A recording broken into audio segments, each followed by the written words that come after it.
నగలు ధరించడం ఇష్టం లేని మహిళలు ఉంటారా? ఉన్నా కూడా చాలా తక్కువ మందే ఉంటారు. పండగలు, శుభకార్యాలు, ఫంక్షన్లలో నగలు ధరించి మహిళలు మురిసిపోతుంటారు. ఎంతమంది ఎన్ని నగలైనా వేసుకోవచ్చు, దానికి లిమిట్ ఏముండదు.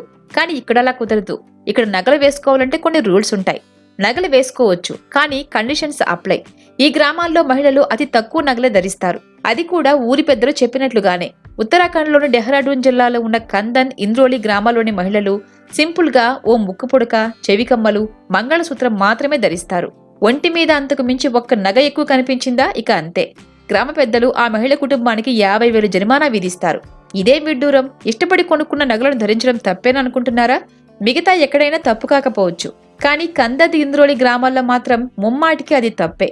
ఎందుకంటే ఈ రెండు గ్రామాల ప్రజలు ఉమ్మడిగా పెట్టుకున్న కట్టుబాటది. ఇలాంటి నిర్ణయం తీసుకోవడం వెనుక కారణం కూడా ఉంది. గ్రామాల్లో ఆడంబరాలను అరికట్టడం, ఆర్థిక అసమానతలను తగ్గించేందుకు గ్రామస్తులందరూ సమిష్టిగా తీసుకున్న నిర్ణయం ఇది. దీని ప్రకారం ఇక నుంచి ఈ రెండు గ్రామాల్లో జరిగే ఏ శుభకార్యానికైనా మహిళలు సింపుల్గా చెవికమ్మలు, ముక్కుపుడక, మంగళసూత్రంతో మాత్రమే వెళ్లాలి. విశేషమేంటంటే గ్రామ పెద్దలు తీసుకున్న ఈ నిర్ణయాన్ని ఈ రెండు గ్రామాల మహిళలు ఎలాంటి అడ్డంకులు చెప్పకుండా ఒప్పుకున్నారు. అదే పెద్ద విశేషం.